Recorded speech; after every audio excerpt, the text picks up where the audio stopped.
The Biden administration planned to drop Title 42, the COVID-related asylum rules at the southern border. But a federal judge in Louisiana blocked that move, and now thousands of migrants are camped out along the southern border waiting to make asylum claims if and when those regulations are terminated. Dozens of migrants from Mexico, Central America, Haiti, and Africa wait in line at shelters, clinics, and soup kitchens in Tijuana. Many have been there for months waiting for an end to Title 42 and are confused about what's happening now. Migrants are left with three choices: return home, wait in Mexico, or cross illegally.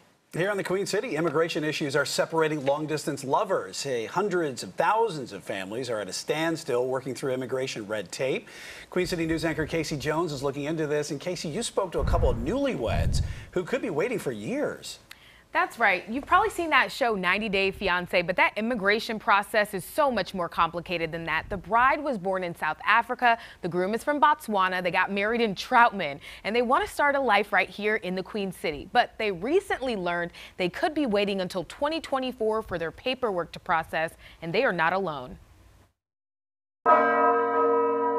Outside of their union at Holy Trinity Church, nothing about Angelique and Hendrik de Buhr's relationship is traditional. Being married is supposed to be easier. So we decided while he was here, I extended his trip by another 2 weeks, and I guess you could say we eloped. I mean, my parents are both pastors. We're here in their church, or in my dad's church at least. The long-distance lovers met on a blind date in Botswana. 5 years later, he popped the question in the Queen City.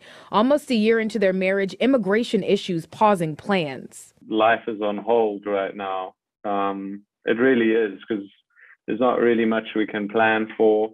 Nearly 8,000 miles apart and a 6-hour time difference, their computer love continues. The couple filed an I-130 with U.S. Citizenship and Immigration Services, the first step in a long process for green card holders to bring their spouses to America. With only 5 processing centers, it could take until 2024. We've spent thousands trying to see each other and be together, and we did this because we're best friends, and I would do anything to be with him, but there's nothing I can do. It's completely out of my hands. They aren't alone. Hundreds of thousands of families are in limbo.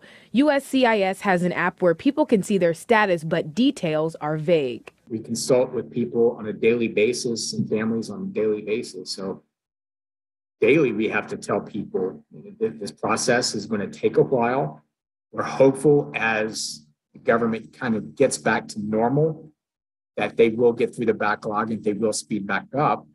Charlotte immigration attorney Mercer Cawley says USCIS is fee-based, meaning additional staff could mean higher processing fees. I don't think people understand the process that immigrants have to go through to get here and the hoops that they have to jump.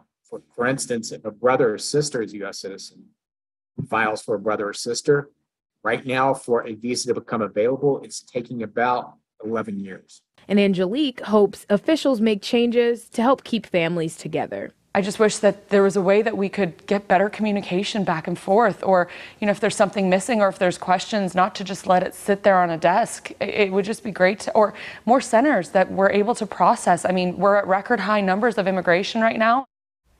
So USCIS has publicly acknowledged that backlog. They didn't go into detail about just how much they are behind, but they have set a new goal of 6 months processing time for I-130 paperwork. Right now, depending on which service center gets your papers, it could take anywhere between 5 and 14 months.